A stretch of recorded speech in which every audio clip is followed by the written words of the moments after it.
శ్రీకాంత్. ఏంది సండే అయినా మా వాడు వీడియోలు వదలట్లేదు అనుకుంటున్నా. ఏం చేస్తాం, అట్లుంది మా డిపార్ట్మెంట్లో.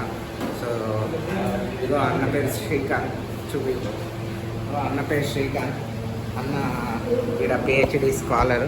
ఫార్మ్స్ మెయిన్ ట్రైలో నుంచి సపరేట్ చేద్దాం రండి అని పిలిచాడు. సో ఒక్కొక్క ట్రైలో 25 పురుగులు పెట్టాలంట. కూర్చొని లెక్క పెడుతూ ఒక్కొక్క ట్రైలో సపరేట్ చేస్తూ మళ్ళీ దానికి ఫీడ్ వేస్తూ సపరేట్ చేస్తూ ఉన్నాం. సో మనం కూడా చేయాల్సి వస్తుంది, అందుకనే ఈ చీకట్లో వచ్చి చేస్తూ ఉన్నాం. పదండి మనం కూడా జాయిన్ అవుతాం. చూశారు కదా సిల్క్ వామ్స్ ఎలా ఉన్నాయో, తెల్లగా మెరిసిపోతున్నాయి కదా. అలా ఒక్కొక్క కొమ్మని తీసి ఆ కొమ్మకి ఎన్ని ఉన్నాయో కౌంట్ చేసి 25 లెక్కన అలా బాక్స్లలో మళ్ళీ వాటికి ఆకులు ఫీడింగ్గా వేసి అందులో వదిలేస్తాం. వేసి ఇలా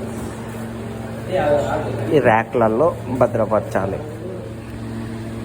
చూసారుగా గైస్ ఎలా తింటున్నాయో ఫీడింగ్.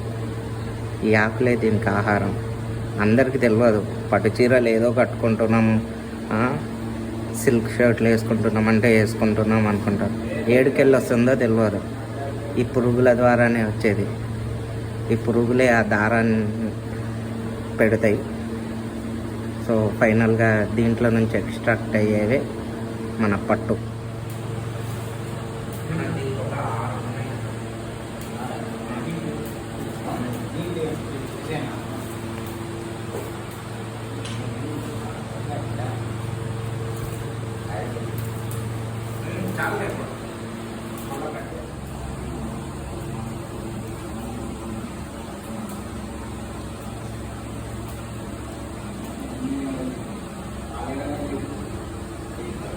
చూశారు కదా, ఇగో ఈ ఆకులన్నీ ఇట్లయినాయి అనుకుంటారా? ఆ సిల్క్ వామ్ అనేది ఈ ఆకులన్నిటినీ తిని డైజెషన్ చేసుకొని తూ అని ఉమ్మిచ్చిన ఫైబ్రినే మనకు ఫైనల్గా వచ్చే సిల్క్.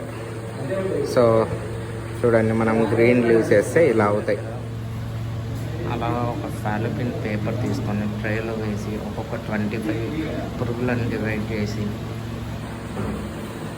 ప్రస్తుతానికి అన్నది కాబట్టి ఈ ప్రాజెక్ట్ అన్న 25 డివైడ్ చేసి ఒక్కొక్క రోలో దాంట్లో ఫీడ్ వేస్తూ అలా ట్రైలర్లో పెడుతూ ఉన్నారు. సో వీటన్నిటికీ కర్త కర్మ క్రియ. ఆ గ్రీన్ షర్ట్ వేసుకుని కదా, నా పేరే, అన్న పేరు కూడా శ్రీకాంత్.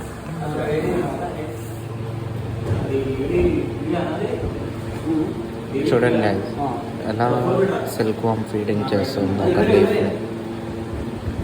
చాలా ఫాస్ట్గా.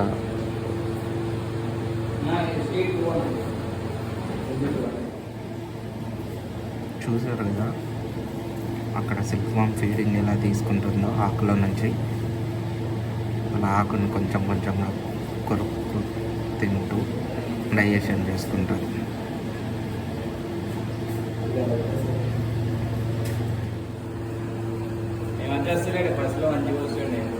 చూడండి, పురుగులు ఫుల్ యాక్టివ్గా ఫీడింగ్ తీసుకుంటూ ఉన్నాయి.